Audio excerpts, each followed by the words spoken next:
눈으로 보이는 거는 누렇냐 하얗냐, 반짝반짝하냐, 치아랑 색깔이 비슷하냐, 이런 차이지만 눈으로 보이지 않는 큰 차이가 존재해요. 이런 것들이 치아의 수명을 결정짓는 거지, 금을 선택하면 10년을 쓰고 지르코니아를 선택하면 5년을 쓴다, 이런 거는 말이 안 되는 얘기라고 생각을 하고요.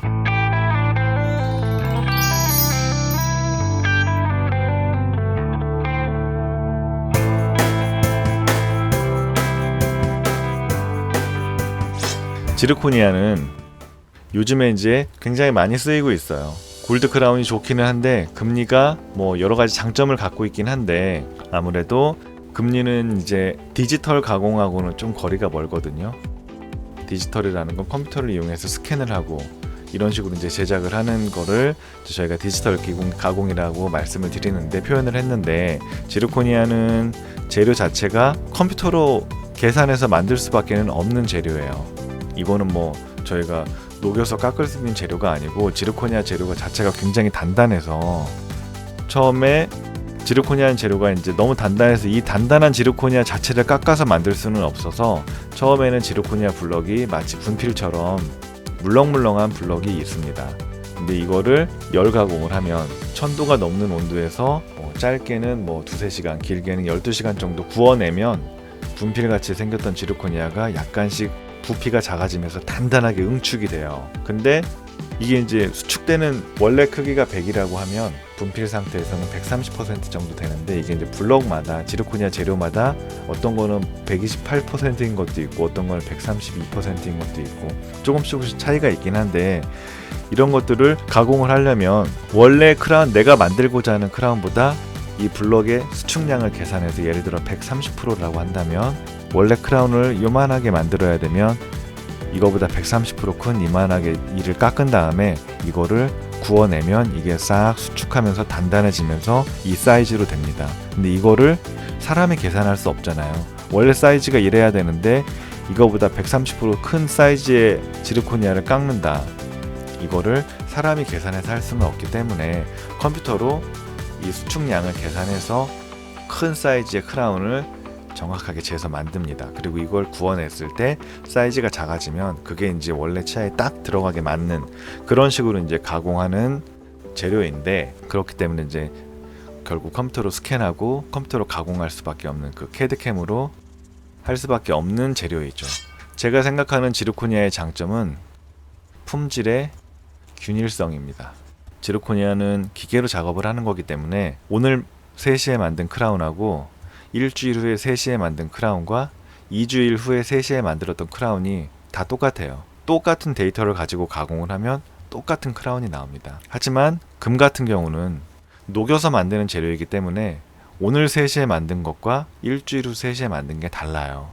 또 일주일 후 3시에 만든 것과 2주일 후에 3시에 만든 게 모양이 다릅니다. 또한 표면도, 이거는 구강 내에서 오랫동안 썼던 금리인데, 금리 같은 경우는 표면이 보시는 것처럼 되게 스크래치도 많고 지저분하잖아요. 면이 거칠다는 건 그만큼 음식물 찌꺼기나 플라그가 달라붙기가 좋고 잇몸 반응이 좋지가 않습니다. 똑같이 양치가 잘 안 되고 치석이 쌓이는데, 자연치아 주변의 잇몸 색깔과 금리 주변의 잇몸 색깔이 다르잖아요. 지르코니아 같은 경우는 이런 게 없어요. 지르코니아는 면이 굉장히 균일합니다. 자연치아와 거의 흡사할 정도로 되게 활택한 면을, 만들만들한 면을 만들 수가 있어서, 치주적인 관점에서 봤을 때, 즉 플라그가 끼고 잇몸에 염증이 생길 텐데 이런 염증이 금보다는 덜 유발하고 잇몸에 좀 친화적입니다. 품질이 균일한 거 플러스 그 면의 활택성으로 인해서 잇몸이 되게 친화적이고요. 금리는 녹여서 만드는 거기 때문에 크게 확대해서 보면 표면이 되게 다공성이고, 즉 녹였다가 다시 이제 이게 식으면서 고체가 되는 거잖아요. 주조, 혹시 주조에 관한 일을 하시는 분들이, 이런 분들은 아시겠지만 금이 녹는 점이 딱 정해져 있을 건데, 제 정확한 온도는 지금 생각이 안 나는데, 예를 들어 1000도라고 하면 저희가 금을 가공할 때 1000도를 정확히 맞춰가지고 금을 균일하게 녹여서 액체 상태에서 쏘질 않거든요. 금을 이제 가열을 해서 녹이기 시작하는데, 녹이다 보면은 어떤 부위에는 1000도보다 금이 액체 상태에서 그거보다 열이 더 가해지면 고체 상태에서 이제 열을 가해서 액체 상태로 만드는데, 액체 상태에서 열이 좀 더 가해지면 이제 기체가 되면서 끌어오르잖아요. 금이 끌어오른 상태에서 주조를 하게 되면 그 끌어오르면서 뽀글뽀글 용암 같은 거 생각하시면 돌이 녹으면서 뽕뽕 하고 방울이 터지는데, 방울이 터진다는 게 뭐겠어요? 그거는 그만큼 돌이 액체 상태에서 기체가 될 정도로 열이 가해져 있기 때문에 돌이 기체가 되는 현상이잖아요. 뽕뽕 방울이 터지는 게. 현무암 같은 경우 용암이 녹아서 됐다는 현무암은 표면이 뽕뽕뽕뽕 뚫려 있어요. 엄청나게 많은 열을 받은 상태에서 돌이 액체 상태가 됐다가 심지어 끓기도 했다가 다시 고체가 되니까 표면이 뽕뽕뽕 뚫리잖아요. 금도 마찬가지로 녹는 점이 천도라고 치면 그 천도에 맞춰서 균일하게 녹여서 딱 쐈으면 모르는데, 대부분 그게 현실적으로는 힘들기 때문에 부분적으로 끓는 부분들도 생겨서 금 골드 크라운이 나왔을 때 크게 확대해서 보면 마치 현무암 같지는 않겠지만 뽕뽕뽕뽕뽕 뚫려 있는 부분들이 많습니다. 이런 부분들이 결국에는 플라그가 잘 낄 수 있는 조건이 되는 거고, 또 금 자체가 무르기 때문에 구강 내 여러 기계적인 이런 부딪힘에 의해서 이와 같이 스크래치도 많이 생기고 면이 되게 거칠어지거든요. 이래서 잇몸에는 별로 친화적이지 않아요. 하지만 금에 대비해서 제가 지르코니아의 장점이라고 내세울 수 있는 건 바로 잇몸에 굉장히 친화적이다. 이게 이제 금과는 대비되는 지르코니아의 가장 큰 장점이 될 수가 있겠죠. 그래서 잇몸에 친화적인 거, 또 품질이 균일하다. 만약에 쉽게 예를 들면 지르코니아를 가공했던 컴퓨터 데이터만 있으면 똑같은 크라운을 몇 개건 만들 수가 있다는 거죠. 크라운을 만들었는데 이게 뭔가 문제가 생겨서 뭐 깨지거나 혹은 약하게 이제 붙여서 사용해 보시는데 환자분께서 이게 빠져서 어디론가 잃어버렸어요. 꿀꺽 삼켰거나. 그러면 그걸 전화를 받았을 때, 아 그러세요? 그럼 이걸 가지고, 데이터를 가지고 똑같은 크라운을 다시 한번 만들어서 오셨을 때 끼면 되니까 임상적으로 되게 이 컴퓨터로 가공한다는 게 편리성을 준답니다. 그래서 이제 지르코니아는 품질의 균일성, 똑같은 것을 계속 생산할 수가 있고 잇몸에 친화적이고, 이런 부분들은 이제 지르코니아의 장점이고요. 제가 생각하는 또 하나의 장점은 아까 치아를 삭제할 때 마진 부위를 이렇게 어느 정도는 삭제를 해야 된다라고 말씀드렸는데, 현실은 이렇게 딱 떨어지는 이런 지대치가 많은데, 이렇게 두껍게 어느 정도 형태가 삭제가 되면 여기에 맞춰서 잇몸에서부터 쭉 올라오게 크라운을 만들 수가 있는데, 이렇게 되면 이렇게 얇게는 못 만들고 두꺼워질 수밖에 없다라고 말씀을 드렸잖아요. 금보다는 덜하지만 지르코니아도 재료 자체가 되게 강도가 좋아서 메탈 세라믹보다는 훨씬 얇게 뽑을 수가 있습니다. 지르코니아의 모습인데요. 마진에서 뿌리 형태에서부터 이렇게 쭉 올라가는 모습을 띄고 있습니다. 크라운을 살짝 들어봤어요. 마진이 이와 같이 이렇게 형성되어 있고 그 위에 지르코니아인데, 지르코니아 크라운 자체도 골드 크라운 같지는 않지만 되게 얇게 뽑을 수가 있어서 원래 치아의 뿌리에서부터 올라가는 형태를 치아 삭제량만 어느 정도 살짝 뒷받침이 된다라고 치면 교과서에 나오는 골드 크라운에 준하는 삭제량만 이루어져도 거기에 맞춰서 딱 맞게 지르코니아 크라운을 잘 가공을 할 수가 있습니다. 그리고 하나의 균일한 덩어리이기 때문에 쉽게 깨지지도 않고 강도가 좋아서, 그래서 요즘에 이제 지르코니아를 많이 사용하고 있어요. 지금 제가 금과 지르코니아에 대해서 말씀을 드렸는데, 처음에는 이제 금 자체가 굉장히 좋은 재료다. 어금니에도 치아 삭제량도 적고 또 얇게 만들 수가 있고, 그래서 잇뿌리에서부터 올라오는 형태를 재현하기가 용이하고, 또 금 자체가 어느 정도 마모 저항성을 갖고 있기 때문에, 적절한 마모 저항성을 갖고 있기 때문에 술자의 100%가 아닌 술자의 약간의 에러를 재료 자체가 보상해 줄 수 있다라는 말씀을 드렸었고요. 지르코니아는 컴퓨터로 가공을 하는 재료이기 때문에 같은 물건을, 같은 크라운을 여러 개 똑같은 크라운을 만들 수가 있다. 품질이 균일하다. 그리고 표면이 되게 고르기 때문에 잇몸에 친화적이다. 이런 말씀을 드렸습니다. 실제 이제 제가 임상에서는 저는 환자분들께 지르코니아를 많이 추천을 드리고 있어요. 이런 이유로. 다만 신경치료를 한 치아 같은 경우는 이제 삭제량에 부담이 없어서, 그러니까 어느 정도 이제 적절한 삭제량을 유지하기가 좋은데, 신경이 살아있는 자연 치아를 크라운을 해야 되는 경우가 있잖아요. 자연 치아 크라운을 할 때에는 약간의 삭제량의 차이라도 좀 덜 깎는 게 좀 더 유리하지 않을까 싶어서 저는 신경치료한 치아의 크라운은 거의 지르코니아 쪽으로 많이 말씀을 드리고 있고, 신경이 살아있는 치아는 골드 크라운 쪽을 추천을 드리고 있습니다. 이게 이제 결론적으로 제가 말씀드릴 내용이고요. 또 이제 요즘에 이제 메탈 세라믹, 이거는 이제 PFM이라고 많이 표현하는데, 그리고 이맥스. 메탈 세라믹은 아까 맞은 부위에서 두께, 색깔의 투박함, 또 올려놓은 도자기가 잘 깨져나간다는 단점이 많아서 저는 메탈 세라믹은 이제 제가 지르코니아 보철을 본격적으로 시작한 2014년 이후로 PFM은 단 한 케이스도 하고 있지는 않습니다. 지르코니아로 다 하고 있고요. 이맥스 같은 경우는 굉장히 심미적이에요. 심미적이란 말은 내가 한 똥 크라운인데 이게 크라운이 맞아? 라고 생각할 정도로 자연체와 구별하기가 쉽지가 않거든요. 특히 막 작은 어금니나 이런데 제대로 색깔이 맞아서 들어간 이맥스 같은 경우는 정말 구분하기가 힘들 정도로 재료 자체가 굉장히 심미적이고, 물론 이제 누가 만드느냐에 따라서 다르겠죠. 기공사의 역량도 되게 중요한데, 어쨌거나 동일한 실력을 갖고 있는 기공사가 이맥스와 지르코니아와 메탈 세라믹을 세 가지를 작업했을 때 가장 우수한 결과를 낼 수 있는 재료가 바로 이맥스입니다. 그래서 앞니는 이맥스를 가장 추천드리고요. 제일 예쁘니까. 그리고 앞니는 힘을 많이 받는 부위가 아니라서 이맥스도 강도가 충분하거든요. 그래서 앞니일 때는 이맥스를 추천드리고, 작은 어금니는 이제는 거의 100% 지르코니아입니다.